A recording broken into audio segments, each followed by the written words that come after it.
Hey guys, welcome back to my channel. It's been a bit, but I wanted to tell you guys a story. It's a really good story, actually. And it's a story that I found myself telling a lot lately. It's a personal story, something that happened to me a couple years ago, and it's a manifestation story. It's a story, it's not one of those, this is how I manifested $1.2 million or something like that. Those stories are great. Don't get me wrong.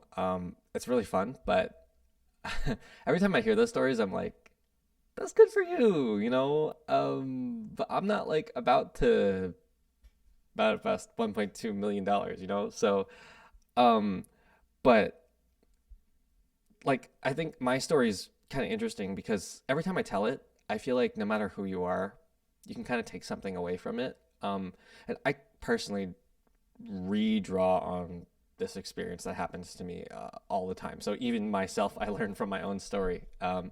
So that's why I think it's really valuable to retell. And I've told this story so many times by now that like I said, you know what? Why don't I just record a video and that way it's on record and we'll always have it and I can always refer back to it and I'll always remember it. So anyway, it's a really good story, guys.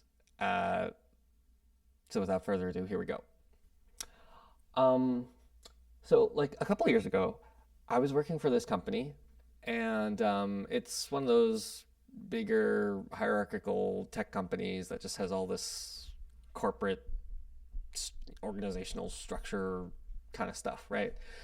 And I'd been working there for a couple of years, and then in a twist of bad luck, right? I just got this this really for like I just got this really bad manager, right? This person was, as a manager at least, so many red flags, right? Like this person was just straight up like lying, saying things that were not true, saying things that were easily verifiable, but like, saying things about me and saying, "Oh, you didn't do good because somebody said that you didn't whatever." And it was just like I consider myself somebody who's reasonably emotionally intelligent. I consider myself somebody who can deal with these conflicts, these people. And I've dealt with a lot of people, like this, the disagreements all throughout my career. And I'm a big believer that there's nothing that you can't resolve without, you know, without some just like good talking, good communication. Just talk it out. Right? Just figure it out. I'll understand. I'll make an effort to understand you. You make an effort to understand me, and then even if we agree to disagree, that's still better than not understanding each other and blaming each other.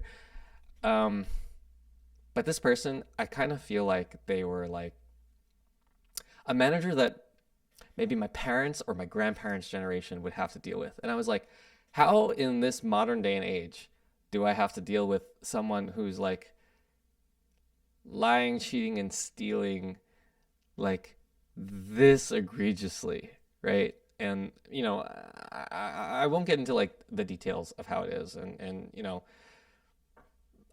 but basically, no matter what I did, just could not work with this person because even when I had a one-on-one talk with the person and I thought we came to a good understanding, I said, okay, yeah, now you understand what I'm doing. Now I understand you. That's great. We just had a great communication. The person would go around and then go tell someone something about me and then be like, I'm sorry, didn't we just talk about that? I thought we had like a good understanding, right? Like, so I don't know. This person was playing whatever games or so um, I just couldn't work with this person. And one day I was just like, okay, you know what? I'm done. You know, uh, you know, I'm done with you, right? And of course, and then my manager's like, well, yeah, well, I'm done with you too. So um, basically, I had to leave the company, and it wasn't pretty. I was super mad. for a long time, um, or well, a couple of weeks after that, right? I would wake up in the morning and I would just be thinking about how bad this person treated me, and I'd go take my shower and I'd still be thinking about this person and be like, can't believe they did that. I can't believe the injustice. If only people knew like what was really going on, right? Then they would see that I was I was right and this person was whatever. And usually I'm not about being right, because I believe that there's times where you have to sacrifice being right to resolve issues, to get along with people, to but this case was just a little bit too far gone, right? A little bit too far gone to be saying things like that. You're just gonna have to trust me on that one, and I'll explain why this is significant later. But um, so after that, I said, okay, well, damn, I guess I gotta go apply for jobs and stuff. I guess because now I need a new job, and now I gotta, you know, and I was stressed because of that, and I was still angry at the injustice of it all, and all I spoke with all my former teammates, and they all agreed with me, that like, yeah, that was unfair, and that just didn't make sense, and for whatever reason, it was happening, right? Um, so I was applying for new jobs, and I was getting interviews, no problem actually. I was going through them, and I was answering all the questions pretty well, right? And then, but no matter how many companies I talked with, at the end of the day, they would just be like, well, we decided to go in another direction, or whatever, right? Excuse to not hire me. And I would look back and I'd be like, well, gee, I don't know what else I could have done better, right? Like I answered all your questions perfectly, correctly. I thought I had good experience for the role and whatever, and you know, so some people will say, "Oh, it's just because of competition and whatever." And um, I mean, I've never been one to believe in competition, to be honest. I've always been like, well, if competition means only a certain percent of people can win, then that's kind of like a challenge to just be one of those people who wins, right? Like if it's a people say it's a tough job market, that just means that, oh, well, the top percentage of people will get the jobs if you can adapt to the changing market, and the bottom percentage of people uh, is a challenge for you to change and adapt, or do something else, right? Um, and if it's a competition where only one person can win, then it's just a challenge for you to be that one person who can win, right? That's sort of been my mentality around it. Um, so I thought about it, and I'm like, well, what's wrong? It's not because of my lack of knowledge. It's not because I'm not answering these questions correctly or anything like that. It's just that um, I was just, to be honest, I think my energy was just not in a good place. I think you could kind of see it on my face that I was super unhappy. I was still super mad about my past company's situation. And I just, no matter how you try and hide it, right? Like people can sense how you feel. And just like you look around, you can kind of tell who's being real and who's being authentic and who's maybe somewhere in between, right? Um, so I said, you know what? It's probably it's probably me, right? That's where I always go. I'm also a big believer that everything that happens in my life is my fault, also my responsibility, aka also within my power to change, right? So I said, okay, well, what am I going to do to change myself? I'm not going to blame the circumstances. I'm not going to make excuses. It's not the market. It's not the whatever, all competition, all that stuff. It's all an illusion. It's really just what can I change within myself to change my situation? And that's what I ended up on. The conclusion I ended up on was my energy needed to change. And I think my friends kind of reflected that back to me. They were looking at me and they were saying, "Well, you don't look so good. You look like you're in a bad mood or whatever, right?" So it really is true that people can tell, no matter how much you try and fake smile your way, like, we can't explain it. It's not really scientific, but um, people can tell. People can feel other people's feelings. So I was spinning my wheels for a couple of weeks, and I was getting nowhere. I was spending all this effort. And at one point, I said, okay, I have to change something. I got to do something new. If I just keep going around like this, I'll still get interviews, but even if I put all this effort and I get to the end, then I get rejected. I've been rejected by so many companies by now that it's not them, it's me. So I said, I'm stressed out. I am putting way too much on this, this job search. I'm being stressed out about it, and I'm still angry at my old boss. Let me take a break. Let me just, for 1 week, I'm going to give myself 1 week to just take care of myself, prioritize self care, pamper myself, find a way to change my energy, let go of the anger, let go of the frustration, and let's see where that takes me. And for that 1 week, I did not apply to any jobs. I did not look at any websites for jobs. I didn't do anything except things that would take off the pressure, right? Energetically. Like, I felt all this pressure and I felt like I needed to do more, and I felt the injustice and the unfairness. But I said, okay, I got to neutralize that somehow. And in addition to all the self care things that I did, treating myself, allowing myself to let go of money worries for a little bit and say, you know what, this money is gone. This time is gone. It's already gone. I'm just going to relax. But on top of that, I kind of wanted to use that as a platform, so to say, to change the energy that I was holding and say, well, if I don't want that energy, what do I want? And so during that time period, I remember I was doing this meditation. And this meditation was really, really interesting. It lasted about 30 minutes. And basically, I said, reality is too painful to face right now. So I'm just going to let go of reality.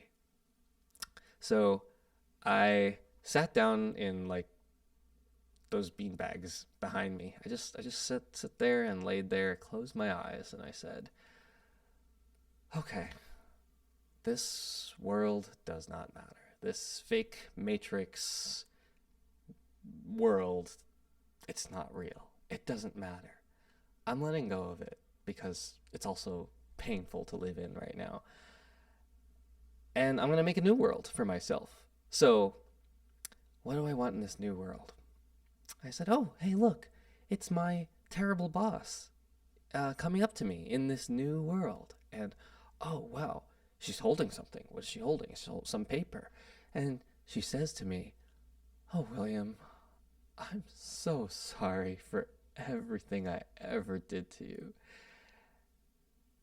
And just so you know that I really mean it, I've compiled a gigantic list of all of the interactions we've ever had, all of the things that I've done to you, all of the areas where I've wronged you. I've written out in excruciating detail why it was wrong, what I did, and how I should have acted instead.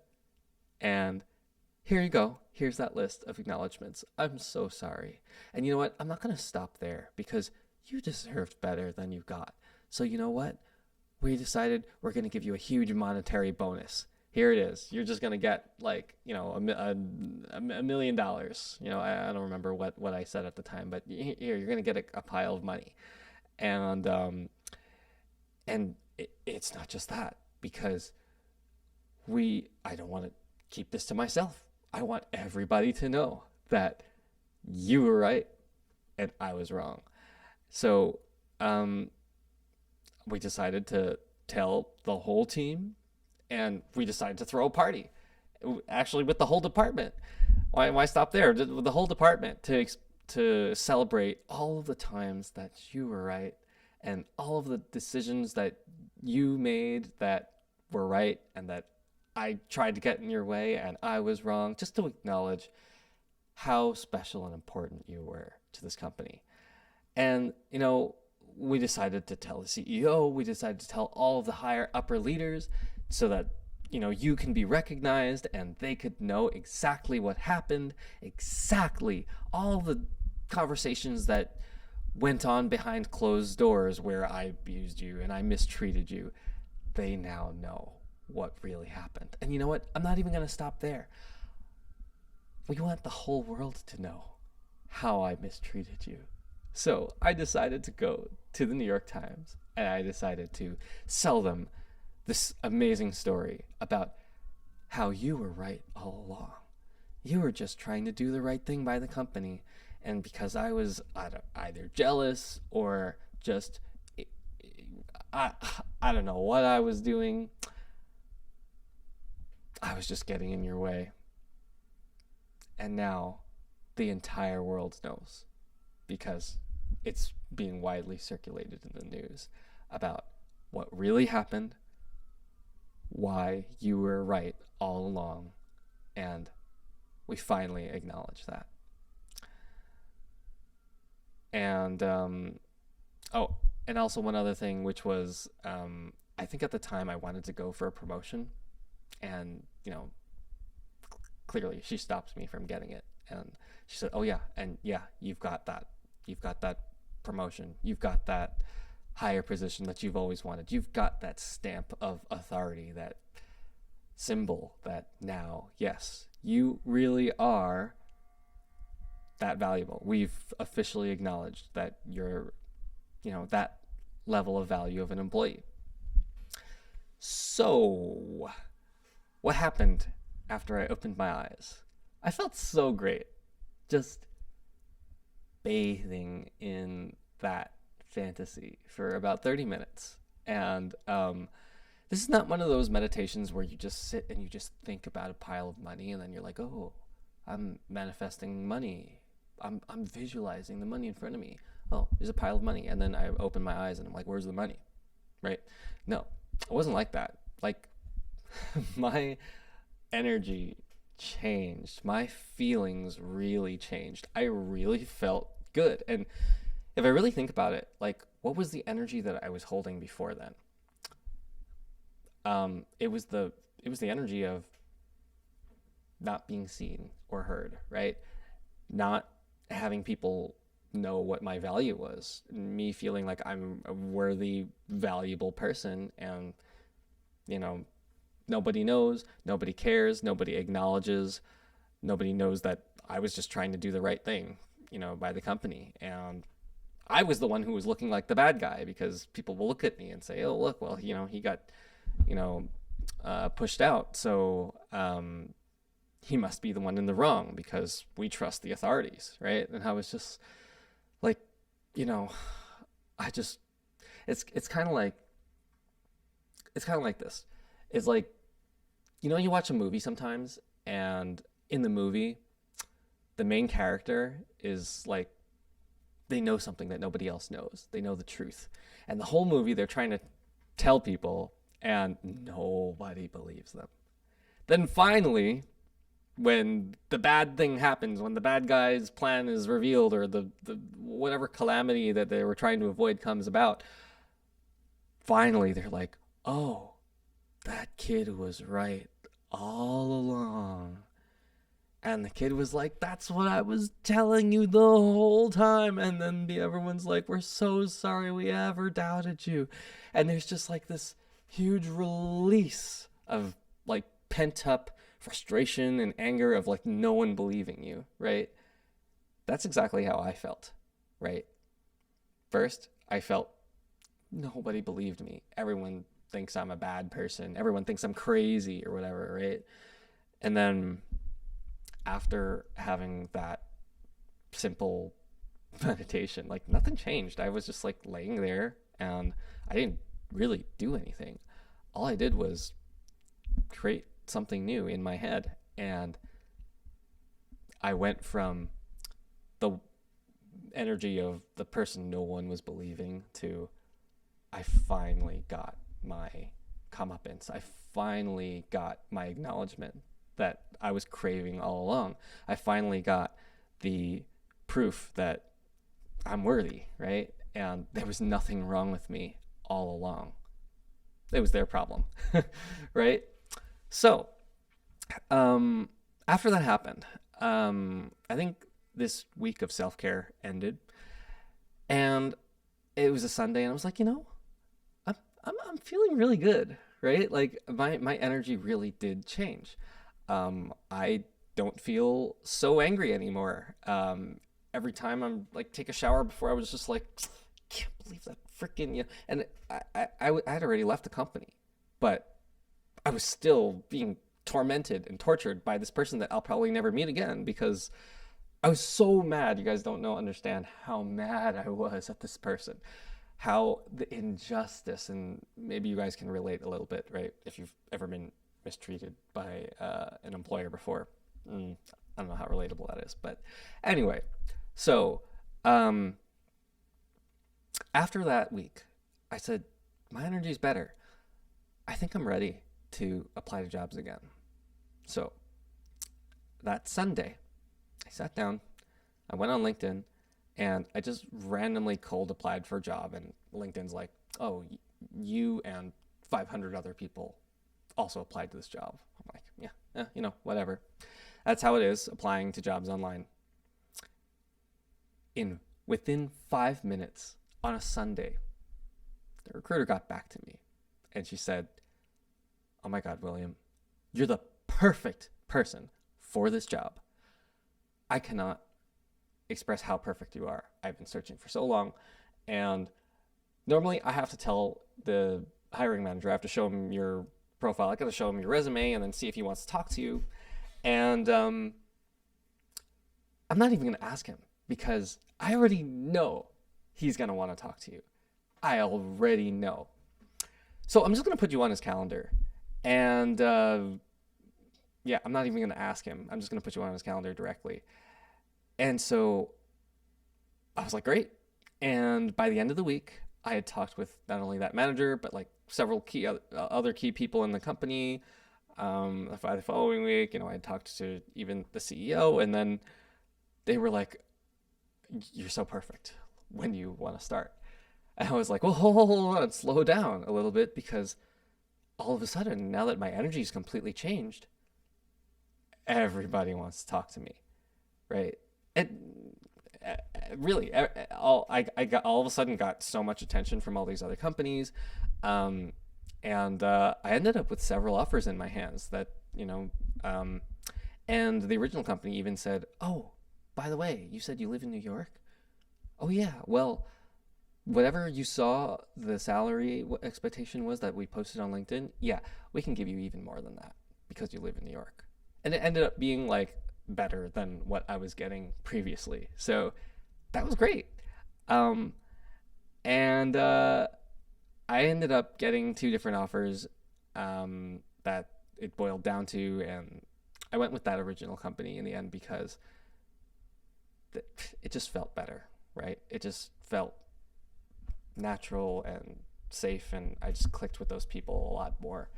And especially, I think I clicked with their, I guess, culture and how they worked together. And I said, yeah, I think I can be a really good fit, and I think I can help you guys out, and I think you guys can help me out as well. Um, so I joined the company, and I ended up getting that promotion, basically, that I really wanted. I ended up getting the money because when the old company let me go, they gave me some extra money, and it it didn't take me, like, it took me a while. Like, probably took me this whole process of trying and failing, and then having that 1 week of um, I think all in all, I was out of work for maybe a month, a little bit more than a month, but they gave me like probably like around 3 months. Um, Worth of pay, and so I ended up making a profit off of that. So I ended up getting the money. I ended up getting the position. And what about the comeuppance, right? Well, not 1 or 2 months later, it turns out the company was not doing that well. Nah, no surprise. The company was terribly mismanaged. And, well, they had a huge round of layoffs, and they laid off almost half of the entire company. This is a big company too. It's not like a small startup where it's like, there's only 100 people in it. Like this company had like thousands of people. And well, what did they say? Well, due to poor management. And that was written about in the New York Times. And I was like, finally, like people know it wasn't me. It was never my problem, right? It may look like, in the beginning I was feeling like a victim. I was feeling like, oh, now everyone's going to think that I was the bad person and it was all my fault, and that's how people tend to think.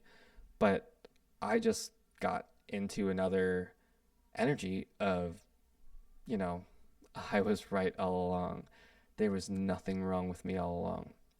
And, when I really think about it, right, I think back to the old boss, that terrible boss that no matter how good my interpersonal, emotional conflict resolution skills were, and I had already resolved a lot of conflicts at that point in my career, um,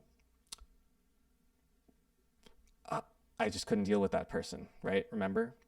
And when I really think back about to that, I almost feel like that was a that was the best thing that could have happened to me. That person that was such a terrible boss actually helped me, because if that boss had only been a little bit terrible, what would have happened?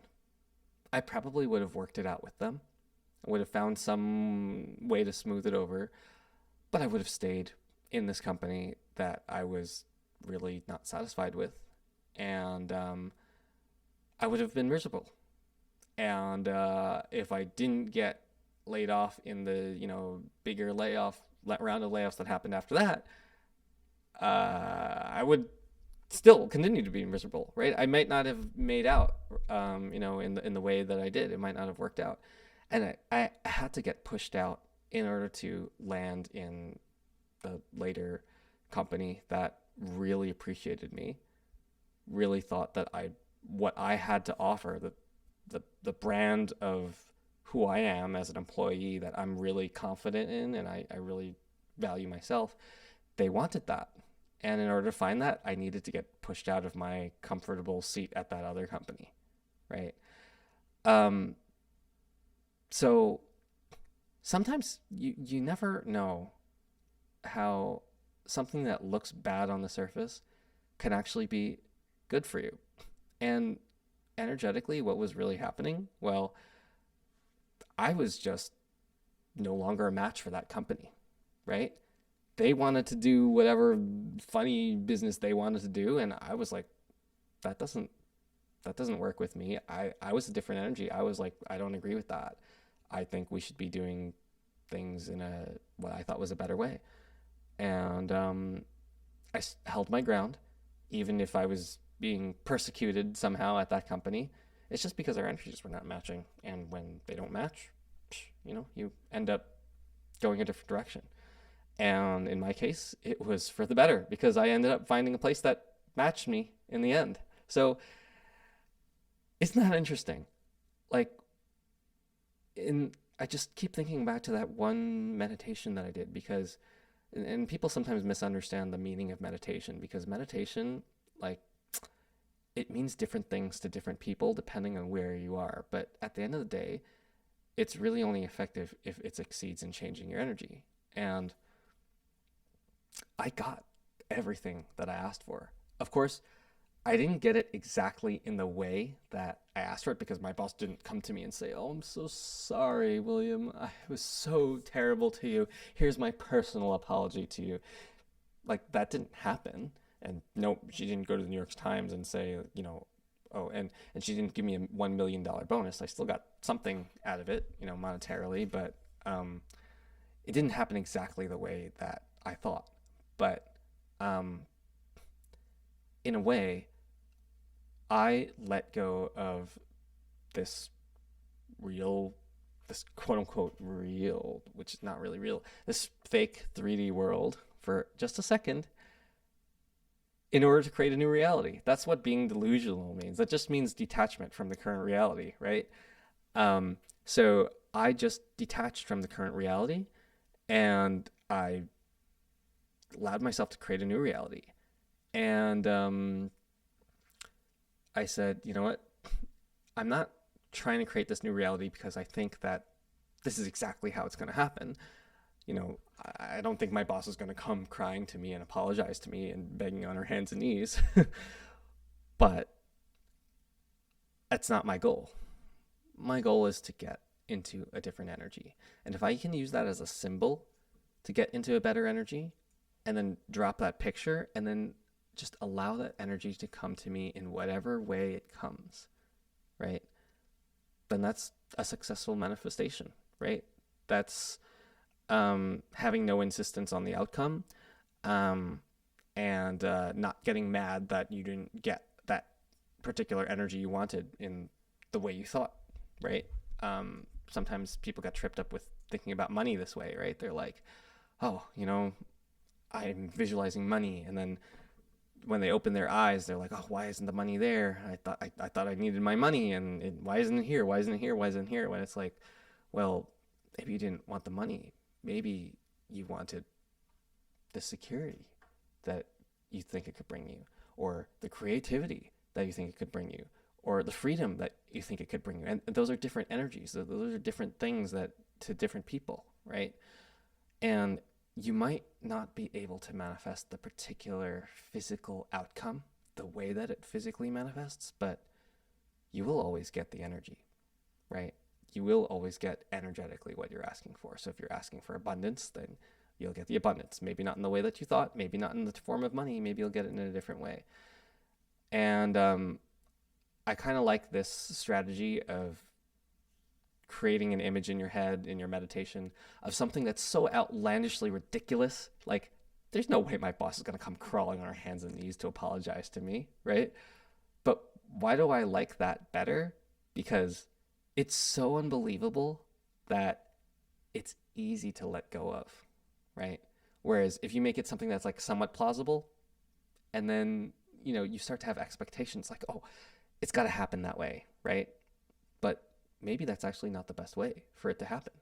Maybe there's a better way for that, so from your human perspective, you just don't know.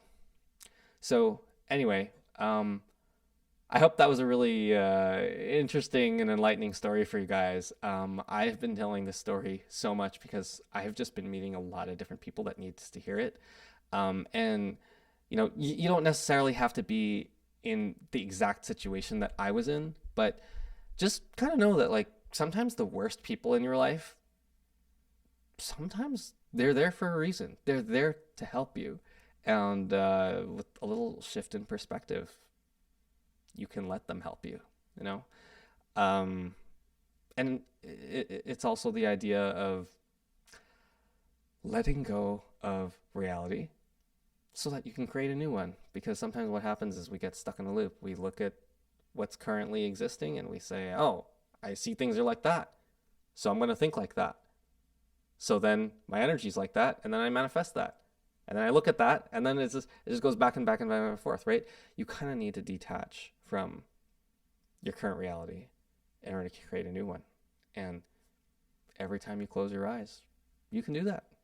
We were so good at that as kids. And why can't we just all be a little bit more delusional and allow ourselves to dream a little bit more as adults? Anyway, that's my story, guys. I hope you enjoyed it. And I have so many more interesting stories to tell you. I'll see you guys in the next one.